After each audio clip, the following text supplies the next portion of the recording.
Hello, everybody. I know it's been over a week since the season finale of the Haves and Have Nots aired, but I wanted to be consistent and keep up my reviews of the show but in the past week, there was a really big emergency here. We had a mass shooting, and then we had a wildfire that was right back up on the hillside where close to where I live. So that was scary. I had to evacuate, and it came just very close to where I live. Um, my grandmother had to evacuate too. We had to get her out, and it was just a very scary time. But um, and I've been doing a lot of I've been attending vigils and everything, and for the victims of the shooting and meetings about the recovery from the fire. So it's just a lot that I've been doing, and I'm family oriented and community oriented. So those are the things I've been dealing with. So the review got delayed. So I decided to hop on here and do it just to get back some sense of normalcy, because it's been stressful. So here we go with the review. So Veronica walks in on Jeffrey and Madison kissing, and she's like, "What the hell is this? Where do you people find one another?" And Jeffrey, he's not having it. He wants her to leave, but he also calls her on the fact that her and Candace's names were in Erica's book, and he's like,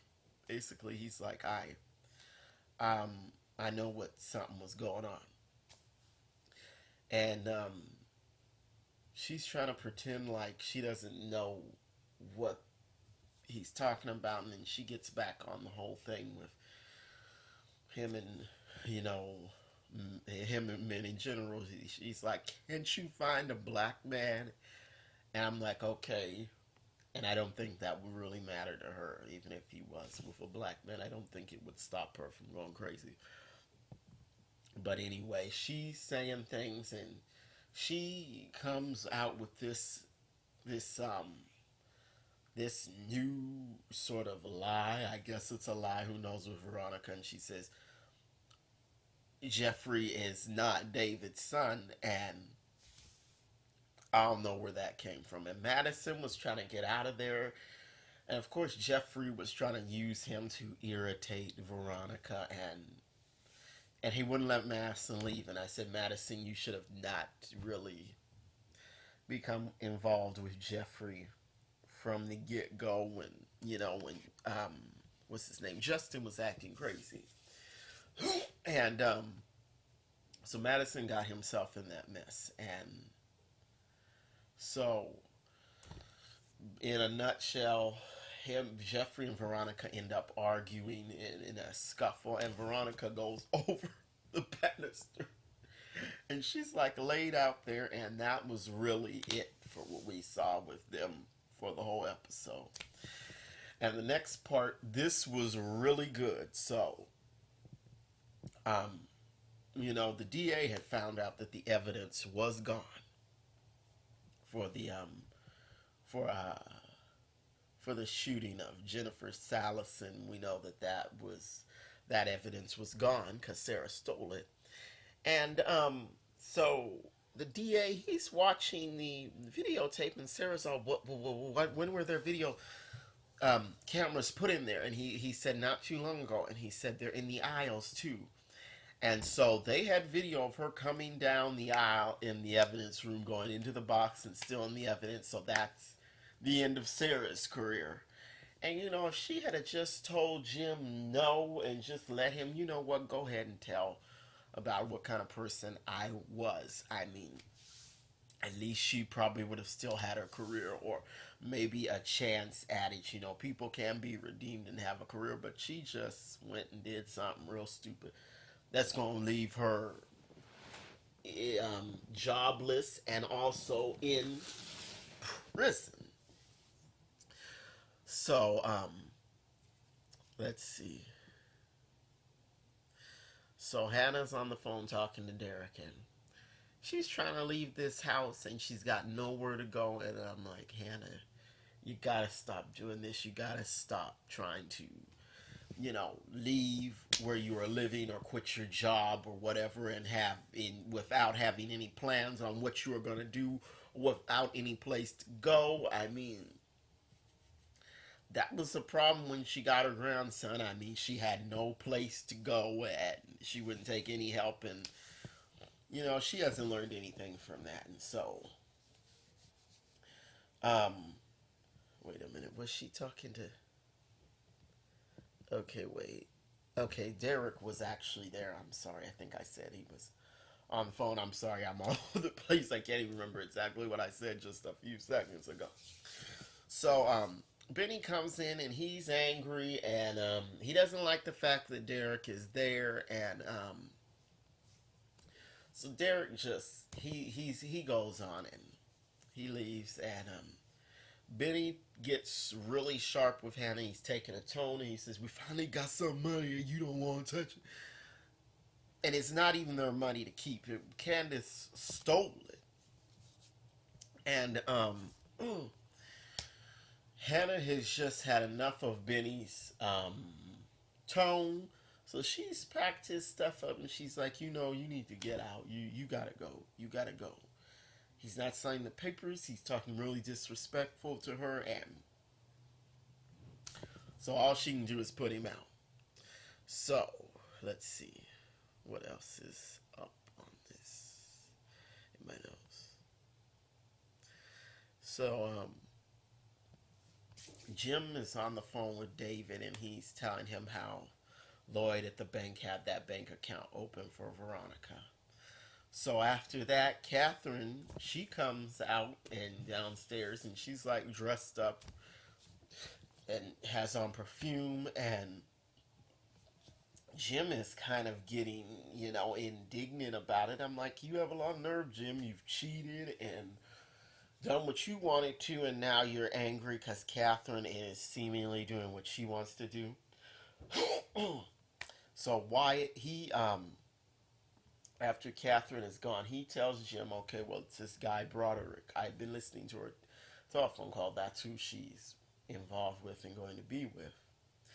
And after that, Sarah comes and she tells Jim that she got caught taking evidence. And Jim was wise to what she was doing because he rips open her blouse. Jim is so disrespectful to women. And she has on a microphone, and I guess she put on that microphone to, I guess that might be helping her, keep her freedom. She did what she did, but maybe she could save her freedom, if not her job, but her freedom.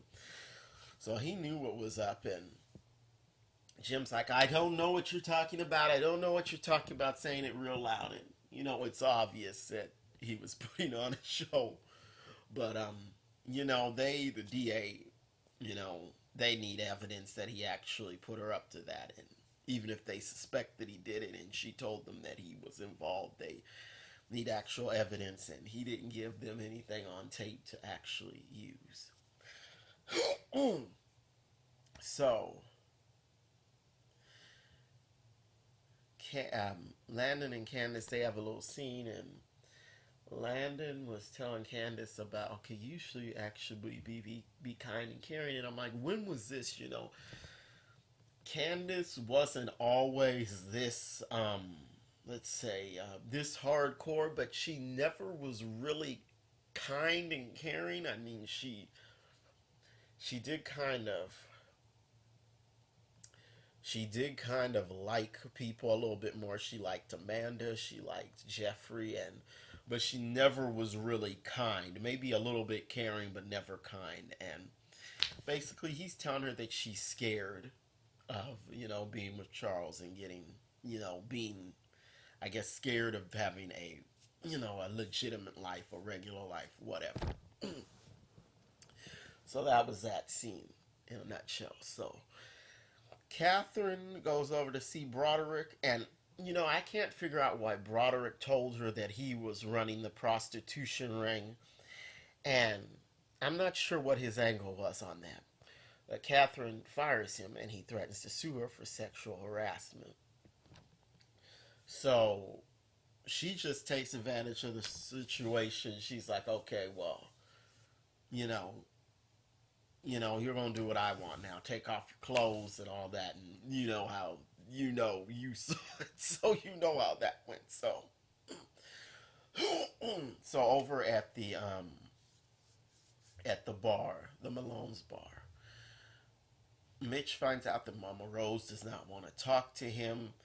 She wants to interest, no, and it just no, there's no arguing about it. She wants that interest. So all Mitch can do is tell Benny to get inside.